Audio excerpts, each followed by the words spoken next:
నియోజకవర్గానికి సంబంధించి వార్తలను కనుక పరిశీలించినట్లయితే ముందుగా మన ఇక్కడ మంథని నియోజకవర్గంలో మొన్నటి రోజున విడుదలైనటువంటి సివిల్స్ ఫలితాల్లో తెలంగాణలోనే నెంబర్ 1 గా నిలిచింది. మంథని నియోజకవర్గానికి సంబంధించి రామగిరి మండలానికి సంబంధించి పన్నూరు గ్రామానికి చెందిన మరి ఇక్కడ సింగరేణి కార్మికుడు గుడెల్లి రాయేశం ఆయన కుమార్తె మరి ఇక్కడ సివిల్స్ లో 55వ ర్యాంకు సాధించి తెలంగాణలో ఆల్ ఇండియా 55 ర్యాంక్ సాధించి తెలంగాణలో నెంబర్ 1 గా నిలిచింది. తెలంగాణ నుంచి మొదటి స్థానంలో నిలిచింది. ఆమె తండ్రి సింగరేణిలో మరి జనరల్ మజూర్ కార్మికుడిగా RG3 డివిజన్ పరిధిలోని OC1 లో మరి జనరల్ మజూర్ కార్మికుడిగా పనిచేస్తా ఉన్నాడు. ఈమె IAS సాధించింది అని అంటే ఇప్పుడు మంథని నియోజకవర్గంలో మొట్టమొదటి IAS గా మనం చెప్పుకోవచ్చు. మరి ఇక్కడ ఏదైతే లోకల్లో ఉన్నటువంటి వాణి స్కూల్లో 10వ తరగతి చదివింది, అదే విధంగా ఇంటర్ శ్రీ చైతన్యలో చదివినప్పటికీ కూడా మళ్ళీ ఏదైతే మంథని నియోజకవర్గంలో ఉన్నటువంటి JNTలో బీటెక్ చేసిన ఆమె మరి ఢిల్లీలో సివిల్స్ శిక్షణ ఏదైతే సివిల్స్ కు శిక్షణ ఇచ్చే ఆ శిక్షణ వల్ల మరి 4-5 సంవత్సరాల నుంచి పోరాడి ఆమె మరి ఇటీవల విడుదలైనటువంటి గ్రూప్ 1 ఫలితాల్లో DSPగా ఏదైతే ఉద్యోగాన్ని సాధించి ప్రమోషన్ ఏదైతే శిక్షణలో ఉండగానే మరి ఇక్కడ ఆమె మొన్నటి రోజున ప్రకటించినటువంటి సివిల్స్ ఫలితాల్లో 55వ ర్యాంక్ సాధించి ఈ ప్రాంతానికి మరొక స్ఫూర్తిదాయకంగా నిలిచింది. అంటే ఈ ప్రాంతం నుంచి కూడా IAS అధికారులు కూడా ఎదగచ్చు అని చెప్పి ఇక్కడ ఉన్న విద్యార్థులందరికీ కూడా మరి ఆశా కిరణంగా మారింది, స్ఫూర్తినిచ్చింది. ఇవాళ స్థానికంగా ఉన్నటువంటి స్కూళ్ళలో చదివిన వాళ్ళు కూడా IASలు కావచ్చు. IASలు అంటే ఎక్కడి నుంచో ఆకాశం నుంచి ఊడిపడ్డ వాళ్ళు కాదు, మన మధ్యలో ఉన్న వాళ్ళే.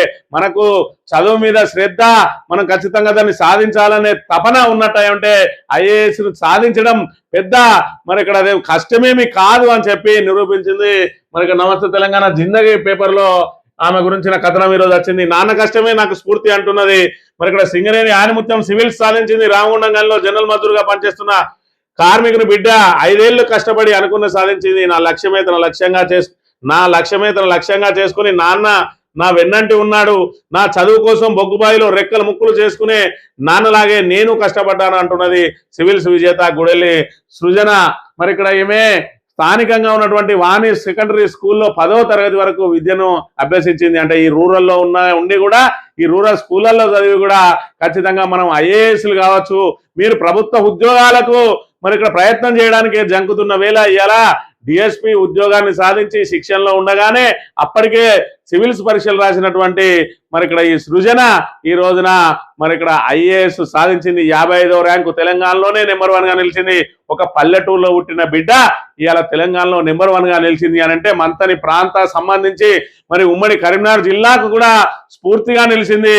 ఇవాళ ఆమెను చూసి ప్రతి ఒక్కరు కూడా మరి ఇక్కడ మేమెందుకు IASలు కాకూడదు, మేమెందుకు IPSలు కాకూడదు, మేమెందుకు DSPలు కాకూడదు, మేమెందుకు RDOలు కాకూడదు, మేమెందుకు MROలు కాకూడదు అని చెప్పి మరి అందరు కూడా ఏదైతే కష్టపడితే ఖచ్చితంగా మనం లక్ష్యాన్ని చేరవచ్చు అని చెప్పి ఆమె నిరూపించి చూపించింది. ఈ రోజున ఒక ఉద్యోగం కాదు, ఏకంగా మొన్ననే DSP మరి ఇప్పుడు వెంటనే IAS కు ప్రమోట్ అయింది అని అంటే మరి ఆమె చిత్తశుద్ధి, అదే విధంగా వాళ్ళ అమ్మా నాన్నలు ఏ విధంగా అయితే కష్టపడి పెంచిండ్రో మరి అదే విధంగా లక్ష్యాన్ని ఛేదించడానికి ఆమె ఎంచుకున్న మార్గాలు మరి అదే విధంగా కష్టపడే తత్వం ఇవాళ ఆమెను మరి ఇక్కడ తెలంగాణలోనే నెంబర్ 1 గా నిలిపింది. ఖచ్చితంగా మంథని నియోజకవర్గ మరి ఇక్కడ ఏదైతే విద్యార్థులు ఉన్నారో ఆ విద్యార్థులందరికీ కూడా స్ఫూర్తిదాయకంగా నిలిచింది.